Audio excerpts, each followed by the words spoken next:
দিনের নবী রওজা মুবারক থেকে উঠে ডানে তাকাবেন, বামে তাকাবেন, সামনে পিছনে তাকাবেন, ময়দান খালি।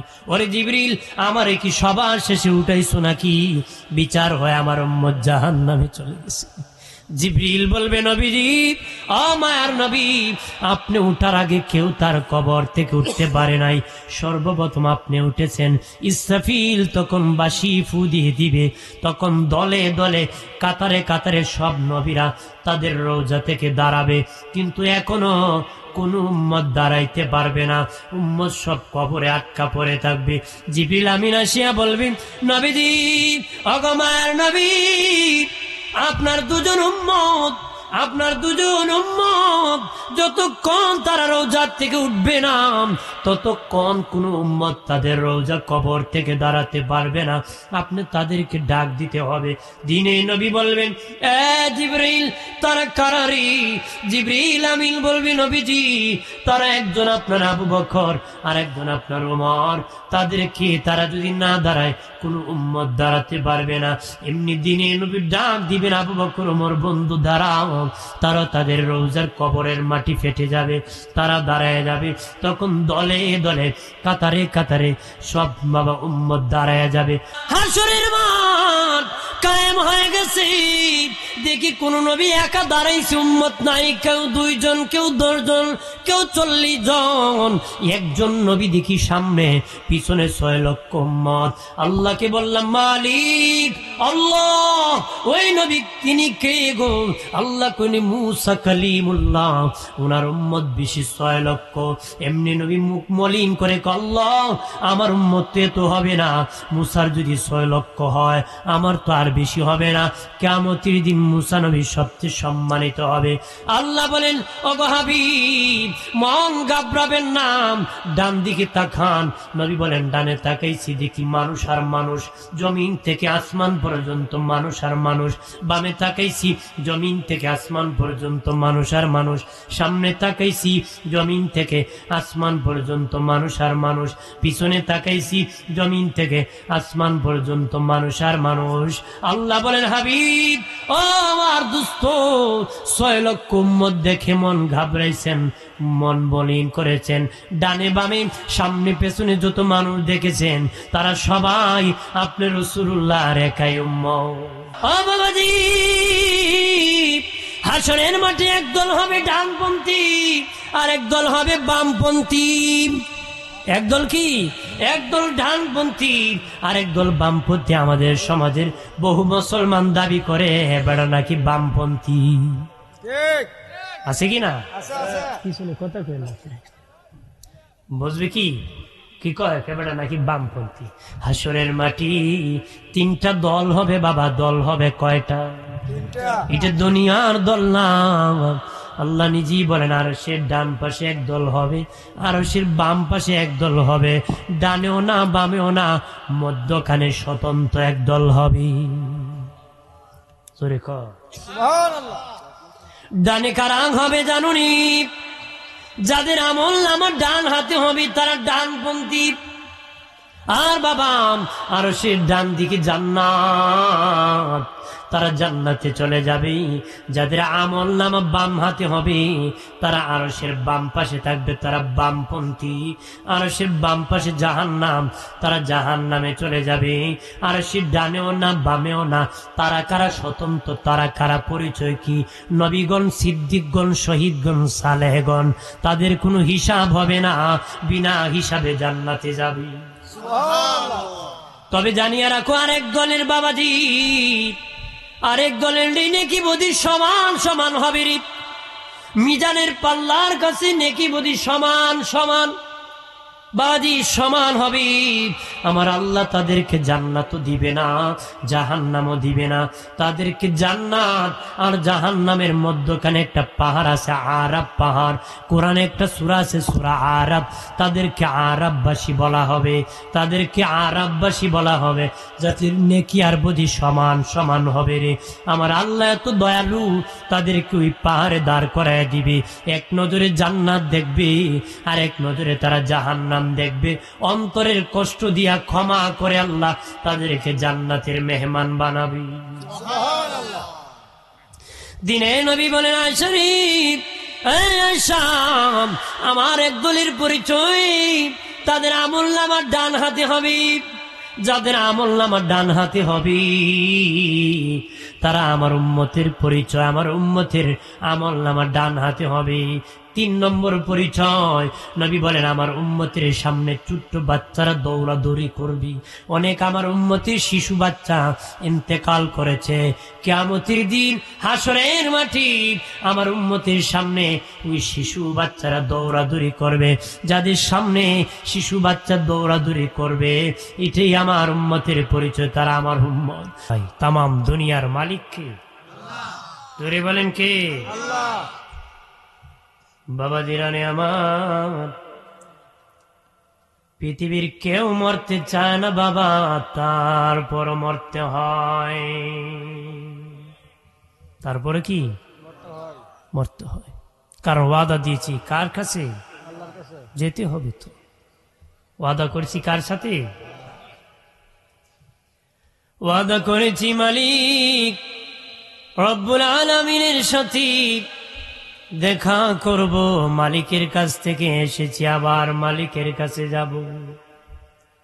বাবাজি, কেউ পালাতে পারবো না।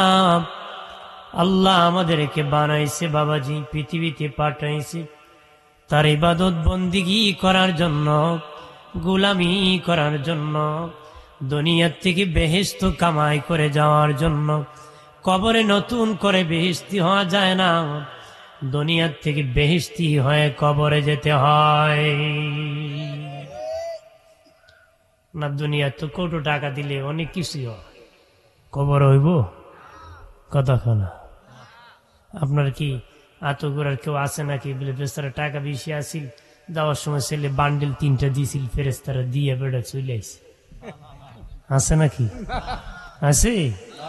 14 গোষ্ঠীও আইতে পারত না কতক্ষণ? কেউ আসতে পারবো?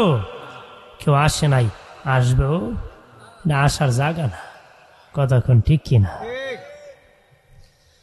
আমার প্রাণের দুস্থ বুজুর্গ নারী, আরে যুবকেরা, তরুণেরা, ভালো করে শুনে না। জওয়ানি জিন্দিগি মনে করছো মরবা না, তুমি মরতে হবে রে। মরণ যখন তোমার কাছে আসবি সময় পাবা না। আগের মুরব্বীরা বাবা বিছানার মধ্যে পড়ে থাকতো, 1-2 বছর থাকার পরে ইন্তেকাল করতো বাবা। এখন ডিজিটাল যুগের মরণ এত তাড়াতাড়ি আসে, খবর থাকে না রে, থাকে নাকি? এখন খুব কম ওই যে বিছানায় শুয়ে আছে অনেক দিন, তারপরে মানুষ দেখতে গেছে সলিমুদ্দিন কাকারে, যে বাবা গেছে, মানুষ কইছে আমার মাফ করে দিও বাবা, ভুল বেয়াদবি করছি। এখন এটারও সুযোগ থাকে না, আছে নাকি? অমুক রাত্রে কি হয়েছে, বেগম সাহেব খালি আমার পায়ে চাইছে, তে পড়ছে, তে মরছে, ঠিক না? এর বেশি সুযোগ পায় না। হাসপাতাল নিতে নিতে কই রানা হয়েছিল সদর হাসপাতালে, না এর ভিতরে যাওয়ার পরে ডাক্তার কইছে শেষ, ডেড বডি। সুযোগ আছে? তার মানে আগে মানুষ সুযোগ পেত, এখন এই সুযোগটাও নাই। এই জন্য আমাদেরকে আগের চেয়ে আরো বেশি প্রস্তুতি নিতে হবে, ঠিক কিনা? না নিবেন না? দুনিয়া কি বান্দিয়ে আসতেন নাকি? টিকিট মিকিট পাইছেন নাকি? 100 বছর পাইলে কোন আমিও আনতাম। কান নাই, সবাই চায়, বাঁচতে চায়। আপনার যে কোনো দিক থেকে আনেন, আমার খুঁজেন, আমি আনবো। তার মানে আনার সুযোগ। আমার বানের বাবাজি, মানুষ 3 জিনিসকে বড় মায়া করে গো। 3 জিনিসকে মানুষ মায়া করে, তার জীবন রে মানুষ মায়া করে। প্রথম তার জীবন রে, ওই জীবন রক্ষা করার জন্য বাবা সদর হাসপাতালে যায়, সিলেট যায়, ঢাকা যায়, ইন্ডিয়া যায়, সিঙ্গাপুর যায়, লন্ডন যায়, আমেরিকা যায়, জীবনটা বাঁচানোর জন্য। তারপরও জীবন বাঁচে না রে। 2 নম্বর মানুষ তার সম্পদকে মায়া করে, 3 নম্বর মানুষ তার আওলাদকে মায়া করে রে। তার মানে প্রথমেই মানুষ মানুষের জীবনকে মায়া করে রে। যদি টাকা দিয়ে হায়াত বাড়ানো যেত বাবাজি, পাহারাদার দিয়ে যদি আজরাইল আটকানো যেত, মানুষ আগে ইনকাম করত নিজের হায়াত বাড়ানো। আগে পাহারাদার দি তার হায়াত বাড়ানো গুন্ডা বাহিনী ফিট করে রাখতো, ঠিক না? ছেলে মেয়েরা না খাওয়াই আর নিজে আগে এই ব্যবস্থা করতো। কিন্তু খেতে বাঁচলে না বাপের নাম, নিজে খাইয়া না কি জানি কয় খেয়াল, নিজে বাঁচলে বাপের নাম। একটু কইছে আগে আমি বাঁচি এরপরে, হ্যাঁ ঠিক না? আমার প্রাণের দুস্থ বুজুর্গ খেয়াল করেন ভালো করে, মাঠে যখন খেলা হয় রেফারি বাঁশি বাজায় দেয়, পার্সাবার্সি শুরু হয়, গোল দিবে কে জিতবে কে হারবে। বাবাজি সময় যখন শেষ হয়ে যায় রেফারি বাঁশি বাজায় দেয়, সময় নাই। ওই সময়ের ভিতরে যারা গোল দিবে তারা জিতে যাবে, যারা দিতে পারে নাই তারা হেরে যাবে, যারা হারবে তারা জিতবে না, যারা জিতবে তারা হারবে না রে বাবাজি। জানিয়ে রাখো এই দুনিয়া আল্লাহ পাঠাইছে হায়াত পাওয়ার পরে বড় হব ধনী হব, একখানি রেখেছি আর একটা রাখবো, একটা বিল্ডিং বানাইছি সাত দিয়ে আর একটা বানাবো, নাসিরনগর শহরে বানাবো, ব্রাহ্মণবাড়িয়া শহরে বানাবো, ঢাকা বানাবো, আমেরিকা বানাবো, বানাবো বানাবো করতে করতে পার্সি করতে করতে হঠাৎ মালাকুল মউত নামক রেফারি বাঁশি বাজায় দিবে, সময় নাই। ওই দিন যারা ইমান নিয়ে মরে যাবে বেঈমান হবে নারী, যারা বাবা বেঈমান হয়ে মরে যাবে গো তারা ইমানদার হবে না, যারা বাবা আমল নিয়ে মারা যাবে বেআমলদার হবে না, বেআমলদার হয়ে যারা মরে যাবে তারা আর আমলদার হবে না। কখন ইমান আর আমল মজবুত করবে? এখন এখন বাবা এই দুনিয়ায় থাকতি ইমান শক্ত করতে হবে, আমলকে মজবুত করতে হবে। নবী বলেছেন বাবা আবু হুরায়রা রে, বাবা আবু হুরায়রা ইমানের নৌকা মজবুত করে রে বাবাজি, বাবা আবু হুরায়রা ইমানের নৌকা মজবুত করো, তুফান আসতেছে সামনে, তুফান কিসের তুফান আসবি রে? মরণের তুফান আসবি, বড় শক্ত তুফান, মোকাবেলা করতে হবে। নদীতে প্রাণীর স্রোত যখন আসি, শক্ত নৌকা না থাকলে বাবাজি, শক্ত নৌকা না থাকলে মোকাবেলা করা যায় না রে। ভালো নৌকা হলে পানির স্রোতের মোকাবেলা করা যায়। দিনে নবী বলেন বাবা আবু হুরায়রা ইমানের নৌকা মজবুত করো, ইমানের নৌকা যদি মজবুত থাকে সামনে তুফান, মরণের তুফান, কবরে মুনকার নাকি ভয়াবহ রূপের তুফান, কবরের চাপের তুফান, বাবাজি মিজানের পাল্লার তুফান, ফুলসিরাতের ফুলের ভয়াবহ তুফান মোকাবেলা করতে হবে। তাহলে ইমানের নৌকা আমলের নৌকা মজবুত করতে হবে না। 5 টাকা দিলে চা একটা খাইলে 5টা মিশা কথা, হ্যাঁ দুধ খাওয়াইলে তো উপায় নাই। 100 টাকা দিলে কবেটা তোর সাথে থাকতাম না, তুই খাস সাথে। 500 দিলে ক জীবনই দিলে কিনা, ও জীবন মিলে দিলে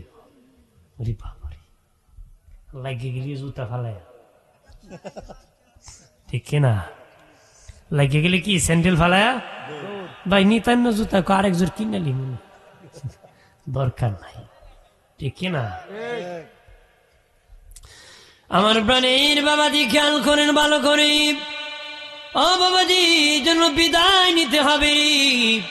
বাবাজি কবরের পাশে যাবেন, বলবেন ও কবরবাসী তোমরা আমার আগে কবরবাসী, আমিও তোমাদের পরে কবরবাসী। ওরে কবরবাসী তোমরা আমার আগেই কবরবাসী, আমি তোমাদের পরের কবরবাসী। মূলত এখানে সবাই কবরবাসী, 100 বছর পরে সবাই মাটির নিচে চলে যাব। 100 বছর পরে একজনও থাকবে না, সব মাটির নিচে চলে যাবে, ঠিক কিনা বলে? আগে পরে কেউ আগে আর কেউ পরে, দাদার আগে নাতি যায়, নাতির আগে কে যায়? দাদা যায়। সাদা দাড়িওয়ালা বাবা আছে, দাড়ি উঠেছে, কাঁচা দাড়িওয়ালা ছেলে চলে গেছে, আছে কি না? জোরে কন। আমার প্রাণের বাবাজি, আরে যুবক বন্ধুরা খেয়াল করেন, এলাকার মা বোনেরা, মা গো আপনারাও বিদায় হবেন গো মা। এই এত গুণাগামী যেদিন এসেছিলেন লাল শাড়ি পরে এসেছিলেন গো মা, লাল শাড়ি পরে এসেছিলেন। যেদিন বিদায় হবেন সাদা মার্কিন কাপড় সেলাইবিহীন কাপড় দিয়ে রাখা হবে গো মা। এই জন্য বলে যে ও মা, টাকা আছে বলে অর্ধ উলঙ্গ হয়ে ডেন ডেন টেন টেন করে ঘোরায় না গো মা। যদি মরে যাও আদালতে জবাব দিতে পারবা না, কঠিন শাস্তি হবে। এই জন্য আল্লাহকে রাজি এবং খুশি করার কাজ করো গো মা। আল্লাহ খুশি, কবরের মাটি খুশি, মাটিও আল্লাহর গোলাম। তুমি যখন মরবা আল্লাহ হুকুম করবে মাটি চাপ দিস না, মাটির বাবারও ক্ষমতা নাই চাপ মারবি। গোলাম হব কার? না মানুষের, কোন নেতা? রে প্রাণের বাবাজি খেয়াল করেন ভালো করে, জানিয়ে না করি মমিন, আম গাছে আম পাকলে গাছে থাকে না, জুনা নাইকেল গাছে থাকে না, পাকনাম গাছে থাকে না বাবাজি। আল্লাহ কো বান্দা তোর পাকা ধরেছি, এই দুনিয়া তাকার জাগা নারী, দুনিয়া থেকে বিদায় নিতে হবে। আম্মা জান আয়েশা সিদ্দিকা রাদিয়াল্লাহু তাআলা আনহা স্বপ্নে দেখলেন উনার মাথার উল্লিটা বাতাস উড়ায় নিয়ে গেছে, মাথার উল্লিটা বাতাস উড়ায় নিয়ে গেছে। দিনে নবীকে ডেকে বললেন, ইয়া রাসূলুল্লাহ, ওগো মায়ের নবী, আমি আয়েশা স্বপ্নে দেখেছি আমার মাথার উল্লিটা বাতাস উড়ায় নিয়ে গেছি। নবী বলেন, আয়েশা রে, আমি ছিলাম তোমার গার্জেন, আমি তোমাকে ছায়া দিয়ে রেখেছি, আমি রাসূলুল্লাহ কিছুদিনের মধ্যে ইন্তেকাল হয়ে যাব, এই জন্য দেখেছো তোমার মাথার উল্লিটা উড়ে গেছে। নবী বলেন, ক্বালা রাসূলুল্লাহ সাল্লাল্লাহু আলাইহি ওয়াসাল্লাম কাসরাতু যিকরিল মাউত ওয়া তিলাওয়াতিল কুরআন। নবী বলেন, বেশি বেশি করে মৌতের জিকির করো, মৌতের চিন্তা করো, বেশি বেশি করে কোরআন তেলাওয়াত করো। মৌতের চিন্তায় পাপ থেকে বাঁচায়া দিবে কোরআন তেলাওয়াত, ঈমান বাড়ায়া দিবে। যার ঈমান যত বেশি বেশি বেড়ে যাবে সে তত উচ্চ তবকার জান্নাতে থাকবে। মৌতের চিন্তা আসেনি? চিন্তা থাকলে কি বেটা কুদাল্লি আইল কেটে ফেলাই দিন কথা জোরে কন্যা। রাস্তার সাথে কে জমি থাকে তো পথের খাম শেষ, চাষা খাসায়া দিয়ে মারে, ঠিক কিনা? দেখি না বেটা ওরা আঁটুর উপর কাপড় তুলে খাসানি দিছে, ওরা তো 2-4 মন ঘুষ আছে, পাবলিককে দেখায়, কয় আয় লাগতে না কথা না। যতক্ষণ কাজ করবে কবিরা কবিরা গুনাহ লেখা, আঁটুর উপর কাপড় তোলা কি হারাম, কবিরা গুনাহ। তাহলে কাজও গুনাহ, আঁটুর উপরে কাপড়ও গুনাহ, তোমার জীবনটাই গুনাহ। মিয়া এমন কাজ করছো মিয়া, খাইও মরতে পারত না। বহু লোক আছে বাবাজি খেতে ধান রোপণ করেছি, বাবাজি ধান ঘরে ফিরে এসেছি কিন্তু সে বাড়ি ফিরে নাই, আছে কিনা? বিদায় নিতে হবে বাবা কবরে। কবর একা ঘর, কাউকে ছাড় দিবে না, কবর একা ঘর, কাউকে ছাড় দিবে না রে। 3.5 হাত মাটির নিচে মাটির ঘরে থাকতে হবে রে। কবর চাপা মারবি, কবর আল্লাহর ওলিকে চাপা মারে, মুমিনকে চাপা মারে, ফাসিককে মারে, বেঈমানকে কবর চাপা মারে। ওলি কবরে গেলে কেমনে চাপা মারে? মা সন্তানকে হাত দিয়ে চাপ দিয়া ধরে দুধ পান করাবে, বন্ধু বন্ধুর সাথে দেখা হলে সিনার সাথে সিনা লাগায়া ধরে। ঠিক আল্লাহর ওলি কবরে যখন যাবে 2 পাশের মাটি ভালোবেসে চাপ দিয়া ধরবে। আর যারা পাশে গেছে বাবা, বাবাজি গুনাহগার নাফরমান, বাবাজি সুদকুর ঘুষখোর হারামখোর, তার মাটি তাকে চাপা মারবে। ডান দিকের হাড় বাম দিকে যাবে, চুরমার করে ফেলবে রে। বাবাজি নবী বলেছেন একদল উম্মত জাহান্নামী হয়ে কবরে ডুববে, হাসরের দিন জান্নাতি হয়ে উঠবে। কোন নবীর উম্মতের ব্যাপারে আসে নাই জাহান্নামী হয়ে ডুববে, হাসরের দিন জান্নাতি হয়ে উঠবে।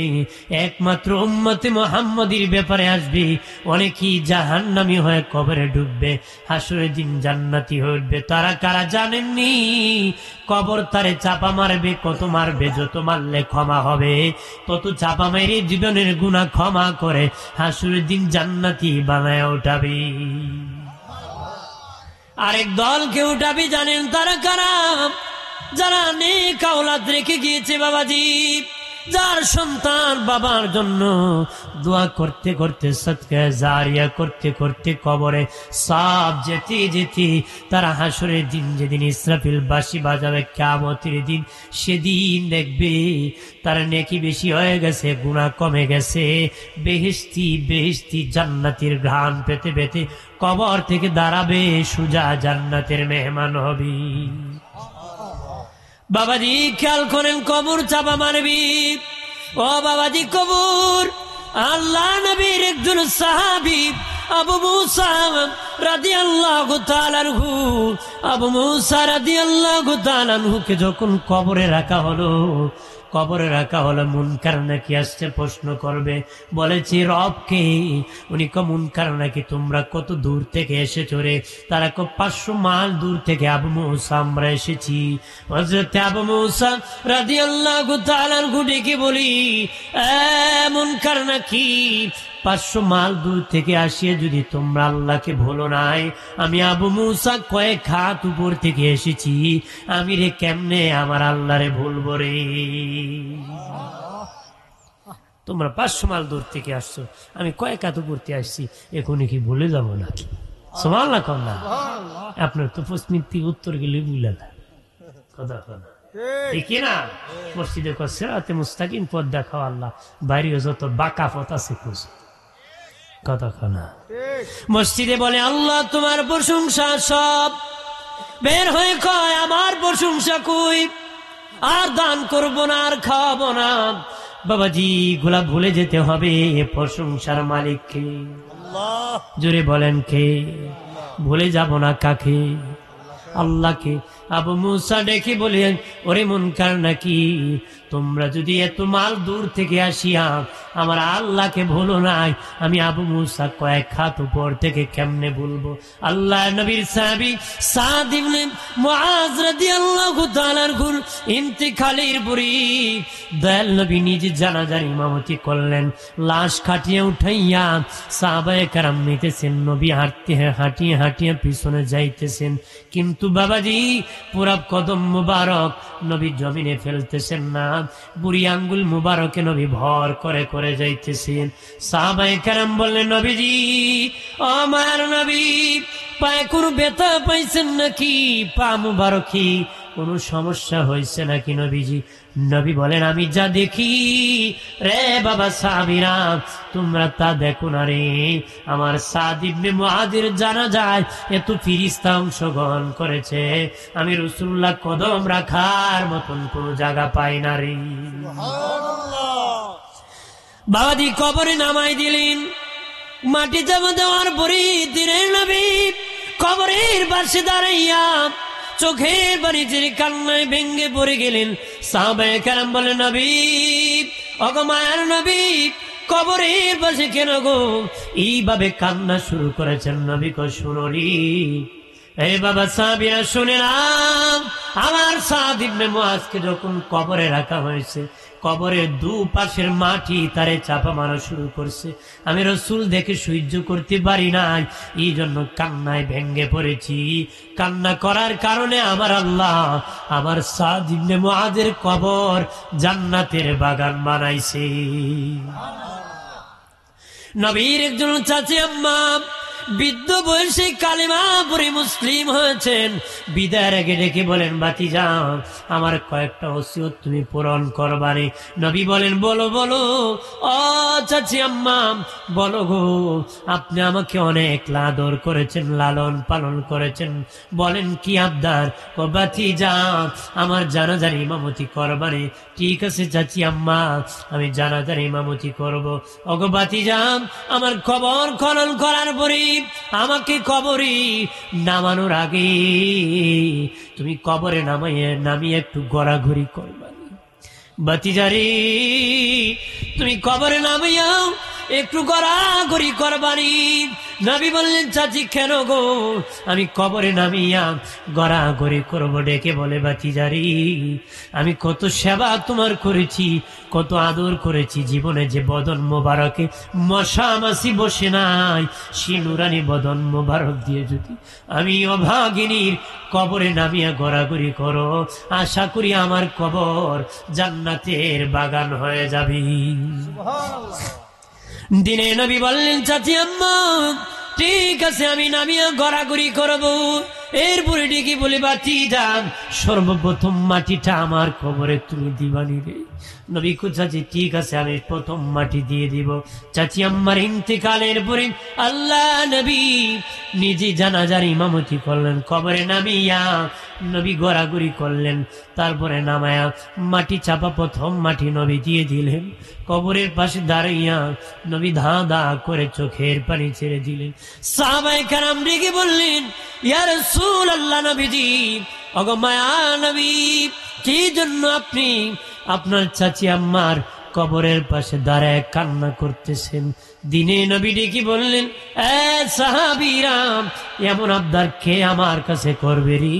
এমন আবদার কে আমার কাছে করবে?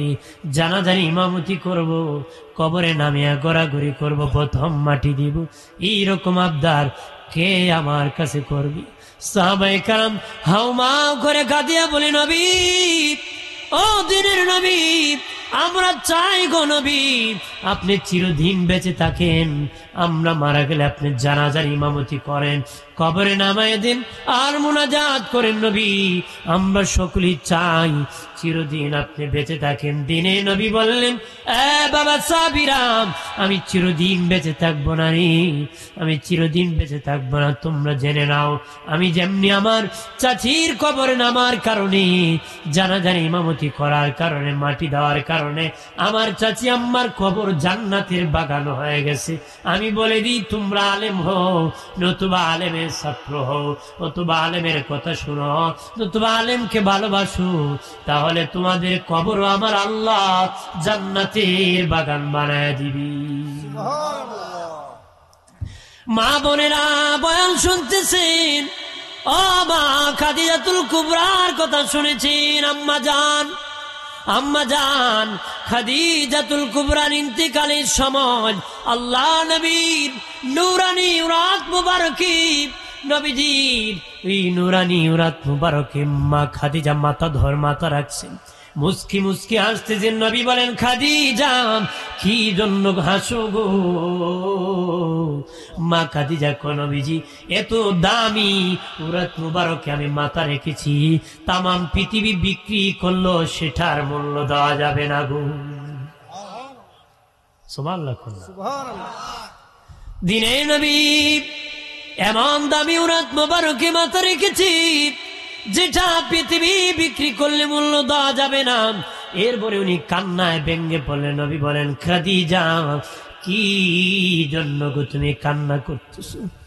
আম্মা জান খাদিজা বলে, নবীজি আমার কয়েকটা ওসিয়ত নবী, আমার মরে যাওয়ার পরে নবীজি আপনার পুরান জামা দিয়ে আমারে কবরে নামাই দিবেন। নবী বলেন, খাদিজা পুরান জামা কেন দিব, নতুন জামাটি দিব। না না নবী, নতুন নয়, আপনার পুরান জামা দিয়ে দিতে হবে। জি নবীর নূরানি বদন মুবারকে যে জামা লেগেছে, সেই জামা দিয়া আমি খাদিজাকে যদি কবরে নামায় দেন, ওই জামা মুবারকের উসিলায় আমার কবর আমাকে ক্ষমা করবি। নবী খাদিজা দিয়ে দিব। নবীজি আমার কবরে প্রথম মাটি আপনি দিবেননি। ঠিক আছে খাদিজা, দিয়ে দিব। নবীজি আমার কবরের পাশে দাঁড়ায় আপনি থাকবেননি। নবী বলেন, কেন গো, কি জন্য খাদিজা আমি দাঁড়ায় থাকবো? নবীজি, আমার ভয় হয় মুনকার নাকি আসবে, আমি পারবো নি গো মুনকার নাকির জবাব দিতে। নবীজি গো, আমি মুনকার নাকির প্রশ্নের জবাব দিতে পারবো নি, এই ভয় করে গো। আপনি যদি আমার কবরের পাশে দাঁড়ায় থাকেন তাহলে আমি মনে হয় জবাবটা দিতে পারবো। আল্লাহ নবী বললেন, খাদিজা ঠিক আছে আমি দাঁড়ায় থাকবো গো, তবে খাদিজা তোমাকে কবরে রাখার পরে জিন্দা করা হবে, আমার 2জন বিবির সাথে তোমার দেখা হবে, আমার 2জন বিবির সাথে দেখা হবে। ও খাদিজা, আমার 2জন বিবির সাথে যখন দেখা হবে তাদেরকে আমি রাসূলুল্লাহর সালাম খানি দিও রে। আম্মা জান খাদিজাতুল কুবরা বলেন, নবীজি, ও মায়ের নবী, আমি তো আপনার প্রথম বিবি, নবীজি। 2জন বিবি তারা কারা গো, যাদেরকে আমার আপনার সালাম আমি পৌঁছাবো? আমি তো জানি আমি প্রথম বিবি। নবীজি বললেন, খাদিজা 2জন কারা জানেননি? একজন ঈসা নবীর মা মরিয়ম, যার স্বামী নাই, বিবাহ হয় নাই, আল্লাহর কুদরতি ঈসা জন্মগ্রহণ করেছে। ওই ঈসা নবীর মা মরিয়ম জান্নাতে আমার বিবি হবে। আর একজন হলো ফেরাউনের বিবি আসিয়া, ফেরাউন কাফির বেঈমান, আসিয়া জান্নাতি, ফেরাউন চিরস্থায়ী জাহান্নামী। নারী পুরুষ জান্নাতি একসঙ্গে বাবাজি হাতে ধরে ধরে যাবে, একা কেউ জান্নাতে যাবে না। ওই আসিয়া কি আমার বিবি জান্নাতে আমার আল্লাহ বানাবে। ওরে আমার বিবি খাদিজা, আমার জান্নাতের বিবি আসিয়া আর মরিয়মের সাথে তোমার দেখা হবে, হলে আমি রাসূলুল্লাহর সালাম খানি তাদেরকে পৌঁছায়া দিও। ইন্তেকালের পরে আমার নূরে নবী নিজের পুরান জামা মুবারক দিয়ে কবরে নামাই দিলেন, আর বাবা মাথা মুবারক কেবলার দিকে ঘুরায় দেন, কিন্তু মাথা কেবলার দিকে তাকে না, সোজা হয়ে যায়। নবী বারবার চেষ্টা করি, সোজা হয়ে যায়। নবীজি ভয় পেয়ে গেলেন, আল্লাহ কি আমার খাদিজার প্রতি নারাজ হয়ে গেছেন নাকি? জিবরিল আমিন আসিয়া বলেন, ওগো নবীজি ভয় করবেন না নবী, আল্লাহ বেজার হন না। আল্লাহ জানায় দিয়েছে খাদিজার চেহারা কেবলার দিকে নয়, আল্লাহ চায় খাদিজার চেহারা আরশে আজিমের দিকে যেন তাকি। কন্যা সুবহানাল্লাহ। দিনে নবী মাটি চাপা দি, পাথর চাপা দি কবরের পাশে দাঁড়ায় কান্না করেন। আম্মা জান ফাতেমা জোহরার বয়স 7 বছর, উনিও কান্না করতেছেন। জিবরিল আমিন আসিয়া বলে, নবী আল্লাহ বাড়ি যাইতে বলেছেন, আপনার কান্না আল্লাহর বাড়ি পছন্দ, কিন্তু ফাতেমার কান্না আল্লাহ সহ্য করতে পারতেছে না, বাড়ি যাইতে বলেছে। আল্লাহ বলেছেন, আপনি যদি কিয়ামত পর্যন্ত নবী খাদিজার কবরের পাশে দাঁড়ায় থাকেন, মুনকার নাকি আসবে না। আপনাকে বাড়ি যাইতে বলেছেন ফাতেমাকে নিয়ে। খাদিজার প্রশ্নের উত্তর আমার আল্লাহ নিজে দিয়ে দিছে।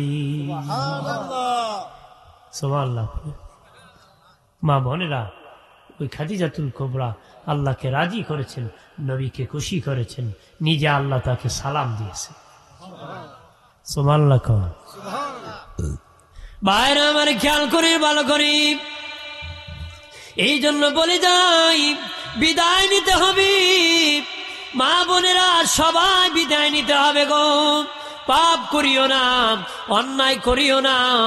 তুমি মরে গেলে 3 দিন পরে তোমার স্বামী বিবাহ করে ফেলবি গো মা। ও মা, আল্লাহকে ভয় করো, আল্লাহকে রাজি করো, খুশি করো। বাবারে, শক্তি থাকতে শক্তি কাজে লাগাও, হায়াত থাকতে হায়াত কাজে লাগাও, জবান থাকতে জবান কাজে লাগাও, পকেটে টাকা থাকতে দান করো। যখন সব চলে যাবে আর কিছু দিতে পারবা না রে, সময় থাকতে সব গুছায় নাও, সময় চলে গেলে কোনো কিছু পাবা না রে। কবরে কত বছর ঘুমাতে হবে একটা আন্দাজ করতে পারবা বাবা? সর্বশেষ যে লোকটা মারা যাবে, সর্বশেষ, যার পরে কোনো লোক নাই, সর্বশেষ কিয়ামতের দিন যেদিন ইসরাফিল বাঁশি বাজাবে, যার রূহটা কবজ করা হবে, ওই লোকটা মাটির নিচে 40,000 বছর ঘুমায় থাকতে হবে। কত বছর? 40,000 বছর। আমি আপনি কত বছর ঘুমাব? যার শুরু আছে, কোনো শেষ নাই। ভালো সন্তান উত্তরসূরি না হলে তো খবরই রাখবে না। কথা কোন ঠিক কিনা? জোরে বলেন ঠিক কিনা? ভাইরা আমার খেয়াল করেন ভালো করে, প্রাণীর বাবাজি, যেদিন কিয়ামত কায়েম হয়ে যাবে, আমার আল্লাহ ইসরাফিল কি বাঁশি বাজাতে বলবে। আল্লাহ বলবেন, ইসরাফিল বাঁশি বাজাও, আমি কিয়ামত করে দিব। ঠিক আছে, কি করে দিব? কখন করবে কিয়ামত? যখন কোনো ইমানদার থাকবে না, লা ইলাহা ইল্লাল্লাহ, অন্য হাদিস আসছে আল্লাহ আল্লাহ বলারও যখন কেউ থাকবে না, তখনই কিয়ামত চাপবে। তখনই কি কিয়ামত চাপবে? কিয়ামতের বাবাজি 60 বছর আগে, কিয়ামতের 60 বছর আগে হঠাৎ করে মানুষ দেখবে একদিন সূর্য বাবা সন্ধ্যাবেলা অস্ত গিয়েছে, সকাল আর হয় না রে, সকাল হবে না। মানুষ 40 দিন পরিমাণে একটা রাত হবে, 40 দিন পরিমাণে একটা রাত হবে। গরুর বাছুর ঘরে ভা ভা করবে, গরু কান্না করবে, মানুষ বাবা হাও মাও করে কানবে, রাত পোহাবে নারী, দৌড়াদৌড়ি করবি। হঠাৎ করে একদিন দেখবে সূর্য উঠে গেছে 40 দিন পরে। তবে সূর্য কোন দিকে উঠবে জানুনি? পশ্চিম দিকে সূর্য উদিত হবে। কোন দিকে? পশ্চিম দিকে উদিত হবে। সেদিন থেকে বাবা আর কালেমা পড়লে মুসলিম হবে না, নতুন করে কেউ মুসলমান হবে না রে, তওবা আর কবুল হবে না রে, আর তওবা কবুল হবে না, তওবার দরজা খোলা থাকবে না, তওবার দরজা খোলা থাকবে না বাবাজি। জানিয়ে রাখো, এরপরে বাবাজি একটা সুঘ্রাণযুক্ত বাতাস আসবে, বাতাস আসিয়া ইমানদারের নাকে লেগে যাবে, ইমানদার সাথে সাথে মরে যাবে, ইমানদার সাথে সাথে মরে যাবে। এর আগে বাবাজি 3 দিক থেকে একটা আগুনের চিকা বের হবে, অগ্নি চিকা আগুন বের হবে। ফিলিস্তিনের দিক খোলা থাকবে, 3 দিক থেকে আগুনটা শুরু হবে, সকাল থেকে সন্ধ্যা। বাবাজি দুনিয়ার আগুন খেরকুটা লাগে, গ্যাস লাগে, লাকড়ি লাগে বাবাজি, অনেক যে কিছু পদার্থ লাগে জ্বালানোর জন্য, কিন্তু বাবাজি সে আগুন জ্বালানোর জন্য কোনো কিছুই লাগবে না রে, অটোমেটিক আগুন জ্বলবে। 3 দিক থেকে আগুনটা বের হবে, ফিলিস্তিনের দিকে আগুনটা খোলা থাকবে, শুধু আগুন থাকবে না। ঠিক তামাম দুনিয়ার মানুষ ফিলিস্তিনের দিকে দৌড়াতে শুরু করবে, সন্ধ্যা থেকে, সকাল থেকে সন্ধ্যা। সন্ধ্যার সময় আগুনটা থেমে যাবে, আগুনটা থেমে যাবে। আবার সন্ধ্যার সময় মানুষ সেখানে ঘুমায় পড়বে, সকালবেলা আগুন আবার দৌড়ানো শুরু করবে, মানুষ ফিলিস্তিনের দিকে আবার দৌড়াবে। ফিলিস্তিন যাওয়া শেষ হবে, আগুনটা নিভে যাবে, আবার কিছু মানুষ নিজ নিজ দেশে আসবে, আবার কিছু ফিলিস্তিনে থেকে যাবে। বাবাজি জানিয়ে রাখুরি, যখন ঠান্ডা বাতাস লেগে যাবে আর ইমানদার নাই, আল্লাহ বলবেন, আজরাইল, ইসরাফিল বাঁশি বাজাও রে। ইসরাফিল কেমন? ইসরাফিলের সিংহা কেমন? বাঁশি বাজাবে কেমন?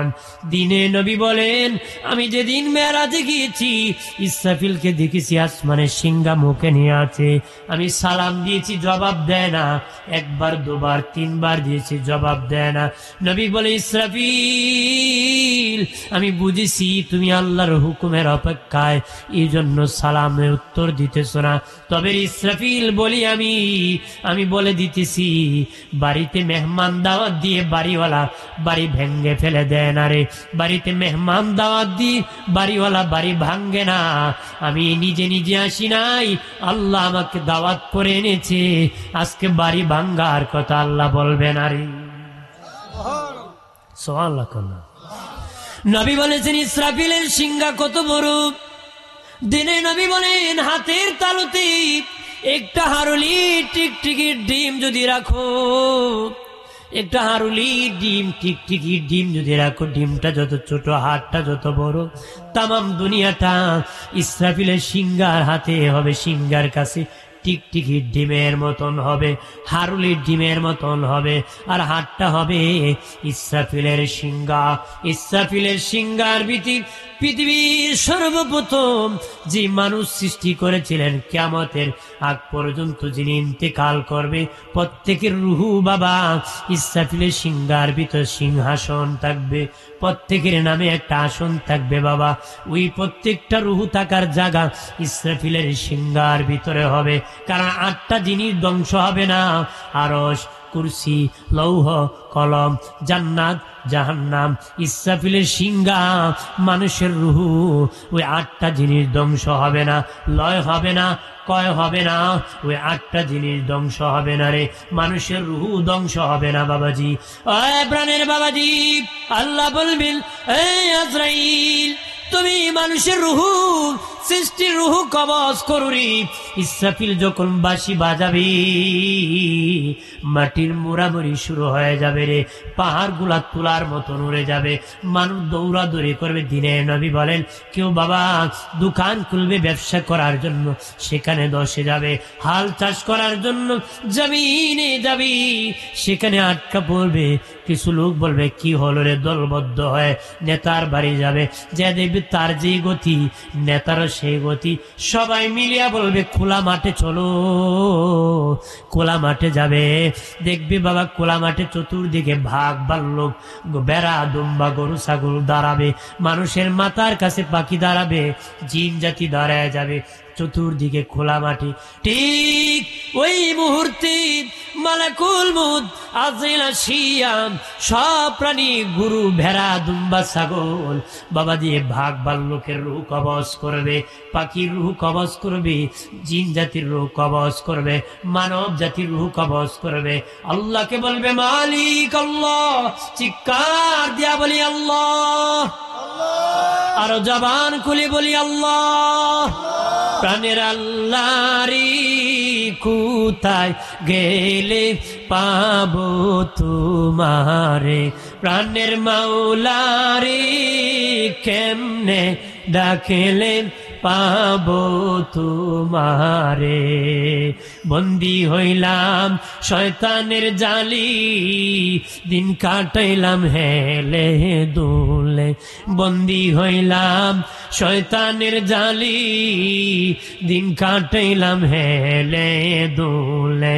আমার জীবন মরণ দিলাম তোমারে, আমার জীবন মরণ দিলাম তোমারে, প্রাণের আল্লাহরি কোথায় গেলে পাবো তোমারে, প্রাণের মাওলারি কেমনে ডাকিলে পাবো তোমারে।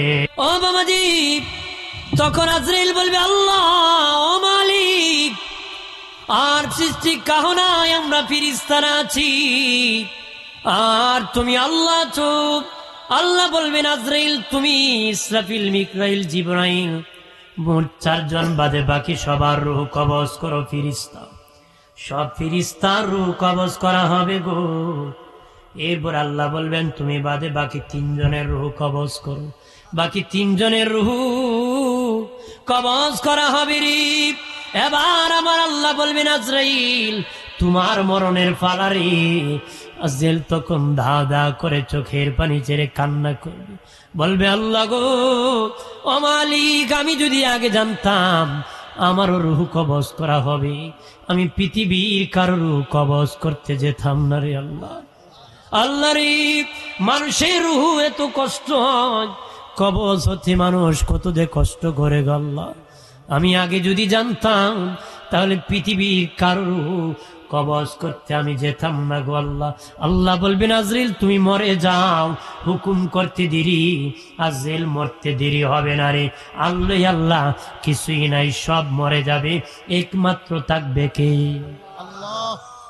তখন আমার আল্লাহ 40,000 বছর একাধারে বৃষ্টি নাজিল করবি, তখন একাধারে আমার আল্লাহ 40,000 বছর বৃষ্টি নাজিল করবে। ওই বৃষ্টি দ্বারা তামাম পৃথিবীটাকে আল্লাহ সমতল করবে, পাহাড় পর্বত নদী নালা এক সমান করবে, হাসরের মাঠ বানাবে। পাহাড় পর্বত বাবাজি বৃষ্টির দ্বারা সমান করবে, নদী নালা পুকুর পালা সবটাকে ভরাট করবে, তামাম পৃথিবীটাকে একুরেট একদম সমান করবে। বৃষ্টি দ্বারা মানুষের রূহ গঠন করবে, যে যে কবরে আছে সেখানে তার দেহ গঠন করা হবে। এরপরে আমার আল্লাহ আবার ইসরাফিল বানাবি, সব ফিরিস্তা বানাবে, জিব্রাইল বানাবে, সব ফিরিস্তা বানাবে, বানায় বলবি ইসরাফিল আবার বাঁশি বাজাও, আমি হাসরের মাঠ কায়েম করে দিব। ইসরাফিলের একবার সিঙ্গার বয়ে 6 মাস চলবে, বিকট থেকে বিকট শব্দ হবে বাবাজি, ধারা উপধারা হবে, বিকট থেকে বিকট শব্দ হবে। দ্বিতীয়বার যখন সিংহায় ফু দিবি, আল্লাহ বলবেন ইসরাফিল তুমি বাঁশি বাজায় দাও। ইসরাফিল বলবে আল্লাহ আমি যখন বাঁশি বাজাবো বিকট শব্দ হবে, আপনার দোস্ত হাবিবুল্লাহ মুহাম্মাদুর রাসূলুল্লাহ রওজা মুবারক থেকে শুনে বিকট শব্দ শুনে রাগ হতে পারেন, গুসা করতে পারেন, তাহলে আমি ইসরাফিল ধ্বংস হয়ে যাব। আল্লাহ গো আগে আপনার হাবিবুল্লাহ মুহাম্মাদুর রাসূলুল্লাহকে রওজাতে উঠান, তারপরে আমি বাঁশি বাজাবো। আমার আল্লাহ জিবরিল কি বলবেন, এ জিবরাইল যাও 70,000 ফেরেশতা নিয়ে মিছিল সহকারে আমার হাবিবকে হাসরের মাঠে ওঠার দাওয়াত দাও। জিবরিল বলবে নবীজি আল্লাহ ও মালিক তামাম দুনিয়া সমতল হয়ে গেছে, সমান হয়ে গেছে, আপনার হাবিবের রওজা মুবারক কোন দিকে? আল্লাহ বলবেন সুজা বরাবর যাও, সামনে দেখবা নূরের বাতি জ্বলতেছে, যেখানে নূরের বাতি জ্বলে সেখানে আমার হাবিব নূরের নবীর রওজা মুবারক। সুবহানাল্লাহ। জিবরিল আমিন 70,000 ফেরেশতা লইয়া আল্লাহ নবী রওজার পাশে যাইয়া সালাম দিবি আর বলবে নবী আল্লাহ আপনাকে সালাম দিয়েছেন, মাকাম মাহমুদের দাওয়াত দিছি। আর আল্লাহু আকবার, ইয়া রাসূলুল্লাহ, ইয়া রাসূলুল্লাহ, মাকাম মাহমুদের দাওয়াত দিয়েছি। দিনের নবী রওজা মুবারক থেকে উঠে ডানে তাকাবেন, বামে তাকাবেন, সামনে পিছনে তাকাবেন, ময়দান খালি। ওরে জিবরিল আমারে কি সবার শেষে উঠাইছো নাকি? বিচার হয় আমার উম্মত জাহান্নামে চলে গেছে। জিবরিল বলবে নবীজি ও মায়ার নবী আপনি উঠার আগে কেউ তার কবর থেকে উঠতে পারে নাই, সর্বপ্রথম আপনি উঠেছেন। ইসরাফিল তখন বাঁশি ফু দিয়ে দিবে, তখন দলে দলে কাতারে কাতারে সব নবীরা তাদের রওজা থেকে দাঁড়াবে, কিন্তু এখনো কোন উম্মত দাঁড়াইতে পারবে না, উম্মত সব কবরে আটকা পড়ে থাকবে। জিবরিল আমিন আসিয়া বলবেন নবীজি ওগো মায়ার নবী আপনার দুজন উম্মত যতক্ষণ তারা রওজার থেকে উঠবে না ততক্ষণ কোন উম্মত তাদের রওজা কবর থেকে দাঁড়াতে পারবে না, আপনি তাদেরকে ডাক দিতে হবে। দিনে নবী বলবেন এ জিবরিল তারা কারারি? জিবরিল আমিন বলবে নবীজি তারা একজন আপনার আবু বকর আর একজন আপনার ওমর, তারা যদি না দাঁড়ায় কোন উম্মত দাঁড়াতে পারবে না। এমনি দিনে নবী ডাক দিবেন আবু বকর ওমর বন্ধু দাঁড়াও, তারা তাদের রওজার কবরের মাটি ফেটে যাবে, তারা দাঁড়ায় যাবে, তখন দলে দলে কাতারে কাতারে সব বাবা উম্মত দাঁড়ায় যাবে, সব নবীর উম্মতেরা দাঁড়ায় যাবে। কত কাতার হবে? আম্মা যারা আয়েশা বলেছিলেন নবীজি হাসরের মাটি কত কাতার মানুষ হবে গো নবী? নবী কয়েশা মানুষ 120 কাতার মানুষ দাঁড়াবে, 120 কাতার দাঁড়াবে। নবীজি কি আম্মা জান আয়েশা বলেছিলেন ও মায়ের নবী আপনার উম্মত কত কাতার হবে গো? নবী বলেন একাই আমি রাসূলুল্লাহ আর উম্মত 80 কাতার হবে। সুবহানাল্লাহ। দিনে নবী বলেন আমি একদিন দেখলাম হাসরের মাঠ কায়েম হয়ে গেছে, আছে, দেখি কোন নবী একা দাঁড়াইছে, উম্মত নাই, কেউ 2 জন, কেউ 10 জন, কেউ 40 জন। একজন নবী দেখি সামনে, পিছনে 6 লক্ষ উম্মত। আল্লাহকে বললাম, মালিক আল্লাহ, ওই নবী তিনি কে গো? আল্লাহ কইনি মুসা কালিমুল্লাহ, ওনার উম্মত বেশি 6 লক্ষ। এমনি নবী মুখ মলিন করে, আল্লাহ আমার উম্মত তো হবে না, মুসার যদি 6 লক্ষ হয় আমার তো আর বেশি হবে না, কিয়ামতের দিন মুসা নবী সবচেয়ে সম্মানিত হবে। আল্লাহ বলেন, ওগো হাবিব মন ঘাবড়াবেন না, ডান দিকে তাকান। নবী বলেন, ডানে তাকাইছি, দেখি মানুষ আর মানুষ, জমিন থেকে আসমান পর্যন্ত মানুষ আর মানুষ। বামে তাকাইছি, জমিন থেকে আসমান পর্যন্ত মানুষ আর মানুষ। সামনে তাকাইছি, জমিন থেকে আসমান পর্যন্ত মানুষ আর মানুষ।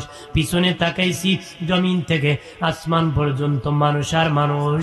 আল্লাহ বলেন, হাবিব ও আমার দুস্থ, 6 লক্ষ উম্মত দেখে মন ঘাবড়াইছেন, মন মলিন করেছেন।